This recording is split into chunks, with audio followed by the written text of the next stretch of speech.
Reels video rich view কিভাবে বাড়াবেন সেটা আজকে আমি আপনাদেরকে জানাবো, এবং সেটা কিন্তু ফেসবুকে আমাদেরকে জানিয়ে দিচ্ছে কিভাবে ভিউ বাড়াতে হবে। দেখুন আমার প্রত্যেকটা ভিডিও কিন্তু আলহামদুলিল্লাহ 10,000-এর উপরে মিনিমাম ভিউ থাকে।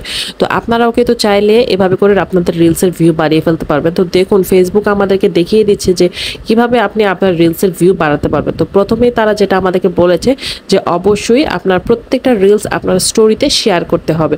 অবশ্যই আপনার রিলস আপলোড করার পর সেটা আপনাদের স্টোরিতে শেয়ার করে দেবেন রিলসটাকে। তারপরে হচ্ছে হ্যাশট্যাগ অবশ্যই অ্যাড করতে হবে এবং ক্যাপশন অ্যাড করতে হবে, এবং আপনার ভিডিও কোয়ালিটি যেন অবশ্যই মিনিমাম 720p এর মধ্যে থাকে, কারণ কোয়ালিটি ভালো হলে সেটা সবাই ইজিলি দেখে নিতে পারবে। এবং ভালো একটা আকর্ষণীয় ক্যাপশন অবশ্যই রিলসের মধ্যে দিতে হবে, এবং রিলসের মধ্যে সুন্দর সুন্দর যে টুলসগুলো থাকে, স্টিকার অ্যাড করতে পারেন, ট্যাগস দিতে পারেন, এফেক্ট দিতে পারেন, এগুলো কিন্তু অবশ্যই মাথায় রাখতে হবে। রিলসে অবশ্যই সাউন্ড অ্যাড করতে হবে। অনেকেই দেখি যে কোনো প্রকার সাউন্ড ছাড়া ভিডিও দেন, সে কারণে কিন্তু ভিউ হয় না। এবং রিলসগুলো মিনিমাম 15 থেকে 90 সেকেন্ডের মধ্যে হতে হবে। অনেকে জিজ্ঞেস করেন যে আপু রিলস কত মিনিটের হতে হবে, তো আমি সবাইকে সাজেস্ট করি যে 15 থেকে 20 সেকেন্ড হলেই বেটার, অথবা 90 সেকেন্ড পর্যন্ত তো মাস্ট দেওয়া যায়।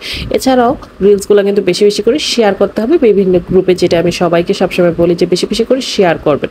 তো এভাবে করেই কিন্তু আপনারা আপনাদের রিলসের ভিউ বাড়াতে পারবেন, এবং ফেসবুক কিন্তু আমাদেরকে এটা সাজেস্ট করছে। সো এই নিয়মগুলো মেনে কাজ করলে কিন্তু ইনশাল্লাহ আপনাদের রিলসও মিলিয়ন মিলিয়ন ভিউ না হোক, হাজার হাজার ভিউ হবে ইনশাআল্লাহ। ধন্যবাদ সবাইকে। ভিডিওটি ভালো লেগে থাকলে অবশ্যই শেয়ার করে দিতে ভুলবেন না।